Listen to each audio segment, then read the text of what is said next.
I'm going to just step you through that.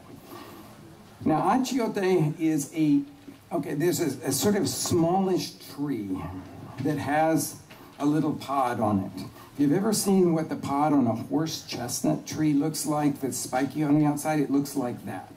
And inside, when you break it open, you will find these little rusty red seeds. They've been used since time immemorial for all kinds of things: flavoring food, dyeing fabrics, makeup, paint. If you've ever eaten a piece of yellow cheese, it's almost always dyed with annatto seeds, which is the official name for these things. So it's got a lot of uses, but in the Yucatan, where it is native to, they use it more for flavoring than anything else. The rest of the world tends to use it more as a coloring agent. And in the Yucatan, they make a paste out of the Anchiote seeds. They stone grind this stuff. Anchiote seeds, garlic, a whole host of spices and herbs, and a little bit of vinegar. Now, these are very hard seeds. So I've written recipes for how you can do this at home from the annatto seeds, but it takes a lot of effort. So most people would rather search out a little box like this. This is my favorite brand. It's called El Yucateco, and you can find it in any Mexican grocery store, but not mostly in the regular grocery stores. And this is the paste already made with all those things that I just mentioned already in there, including the salt. It looks like this, again, brick red, the same color as the little seeds were, and you just break this stuff up and put it into a blender. And you have to make it into the consistency of a marinade. So we're going to do that with acid, which is the typical thing to do in Mexico. So I've got orange juice, lime juice. I'm making this a little sweeter than they typically would for pork, where they would just use lime juice on it, but I'm going to do it with shrimp. So I'm going to bring up the sweetness with just a little bit of orange juice there. I like, in this particular preparation, to put just a little dash of vinegar into it, about a tablespoon of vinegar. And then we're going to blend that to a smooth puree, which should not take very much time at all. That'll just all break up in there. And then I've got some shrimp that are... It's got a life of its own. Now, I don't know this blender over here. Look at that. Isn't that just amazing? And I'm not even anywhere near it. Maybe it's trying to entertain us. It's doing its own thing. You know, actually, what it might be doing is a dance. Maybe it's doing a little salsa, a syncopated salsa there. Okay, so now we'll just turn it off. So I think it's where we need it to be. And then I'm going to pour this over some shrimp. And I'm going to pour, I don't need all of it to marinate the shrimp with. So the rest of it I'm going to pour into a little pan here, and we're going to use that as a little sauce to spray, to ladle over it here in a minute. And this I'll need back right away for the last thing. Okay, so we've got this marinade on here. I think she took it away. Oh, no, here it is, sorry. I have it, there we go. Remember how I said it was a coloring agent? I could stick my hand in that, which I have done many times, and it takes about 3 days for it to come off. So all around my cuticles and everything, it would just be that brick red color. But now I can just get in here and really do this. So you marinate. It's an earthy kind of flavor that's got a touch of sweetness to it. And then I have you ever seen these little bamboo skewers? They're really quite cool if you're going to ever grill shrimp, because they're flat. And they will not allow the shrimp to sort of spiral on the skewer. Now I'm going to lay these in a pan.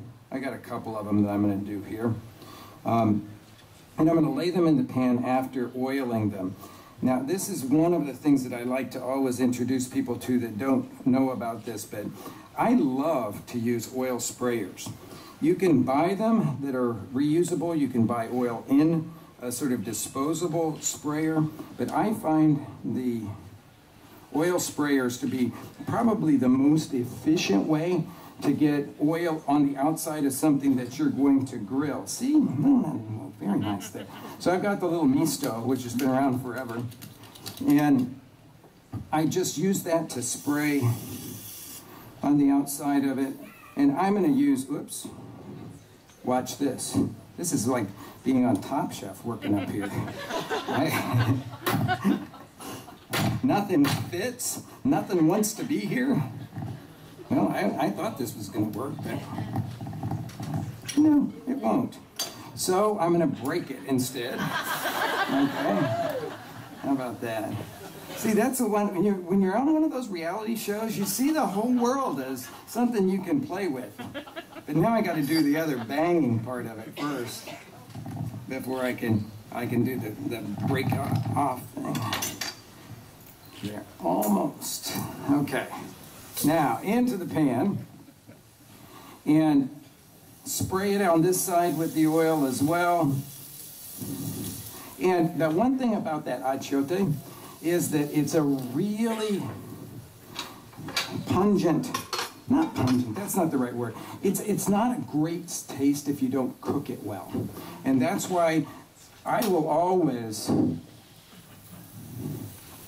cook this either by searing it onto something or by cooking it down. Now, the classic dish that this is used for is cochinita pibil, which is whole pig, marinated in anchiote, wrapped in banana leaves, and then cooked in a pit in the ground overnight. Those of you that want to taste a really good version of it and want to visit us at Chicago, we have at our new place, Shoko, we have cochinita pibil every day. And what we do is to put it into a real crusty roll called a bolillo, have some of the braising juices over that, pickled red onions on top of that, and it makes a really amazing sandwiches. And we use this little pigs, so like 25 to 35 pound pigs from one of our local pig farmers. Just amazing thing. And we don't cook it in a pit in the ground, we instead cook it in a wood burning oven overnight. We take all the fire out and just the residual heat of that the fire that's there in the oven cooks it very slowly for about 8 hours overnight. So I'm going to flip these guys over now and see what they're looking like. Yeah, that looks good. But just imagine this over real charcoal fire. Okay. A little different than what we've got going on up here. Now this sauce, as it starts to cook down and heat up, they will get thick. So you can see it's like the consistency of a white sauce now, but I don't want it to be that thick when I'm pouring it over the shrimp. So I'm going to add a little bit of Fiji water. Again, that will really affect the flavor, so you'll have to make your own decision what you want to do. And I've done a quick pickle here of red onions. Red onions that are tossed with just a little bit of lime juice and some salt. And then, you know, in Mexico, the chili that is most associated with the Yucatan Peninsula, where this dish comes from, is the habanero chili. Now, probably everybody knows what the habanero looks like, but I don't know if everybody knows what it tastes like. And I don't mean how hot it is. I mean, what does it taste like? When you smell it, it has this absolutely floral, tropical fruit kind of flavor. Sometimes you'll get the flavor of like passion fruit there, or kiwi fruit, or sometimes you'll get this sense of like strawberries in it. It's just the most aromatic and beautiful chili. Now, the one thing about the habanero chili is that all of the heat is in the little white veins that run down there. So I've done this as a test for other people before, where I've said, I'm going to show you the flavor of habanero with none of the heat. Using one of those little X-Acto knives, like a little razor blade knife, and you just cut out a chunk of the wall without breaking any of the white veins, and they're just amazed that they get all the flavor, but they don't get that heat of the habanero, which is, of course, probably everyone here knows, one of the hottest chilies known to man. But it's also, because of its flavor, a chili everybody keeps going back to because it's so incredibly delicious, so incredibly satisfying. So I've taken some of the habaneros and sliced that up without the seeds and the veins, and I'm going to mix that into our quick pickle of red onion. You can do these pickles a day ahead if you want, and they're really delicious that way. And then for the final little presentation on this, I'm going to take a banana leaf, and there's so many bananas that are grown in that section of Mexico that this would be a beautiful way of presenting it. Have you all worked with the banana leaves in the pan? And you can buy them in 1 pound packages. And when you start to unwrap it, it's always loads of fun because it's like a discovery here. Because you start unwrapping, and you see how big those banana trees are. I mean, that's one banana leaf. Now, it is, I'm going to just cut off a little bit of it here to use as my liner, but on this one side, you'll see that there's a piece of the central stalk, because this was only half of one of the leaves there. And so you have to cut that off of it, because that won't allow it to soften up nicely. And then I'm going to cut a piece to go on our plate here. I've got the sauce cooked down a little bit. And I'm going to run this banana leaf over the fire just to soften it up and get it a little browned on the edges. Pile the shrimps now onto that plate. And I've got a couple more skewers over here that are marinated and grilled as well. Except there, see, these are not on flat skewers. Okay, so I'm gonna hide those in the bottom because I think mine are prettier on the flat skewers.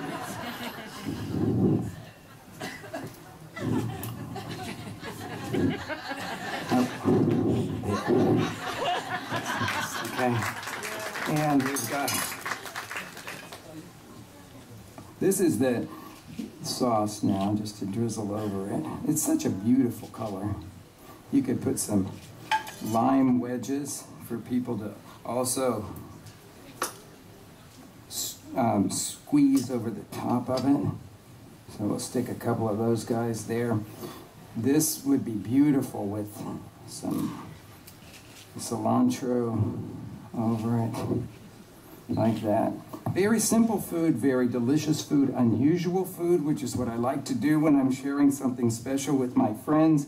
Also, food that is soul satisfying, because it kind of goes back to that primal feel of grilling some food like shrimp, but with those beautiful, unusual kinds of spicing to it. Okay, last thing we've got here, and this is very simple. In Mexico, they make aguas frescas all the time because they're such good fruit.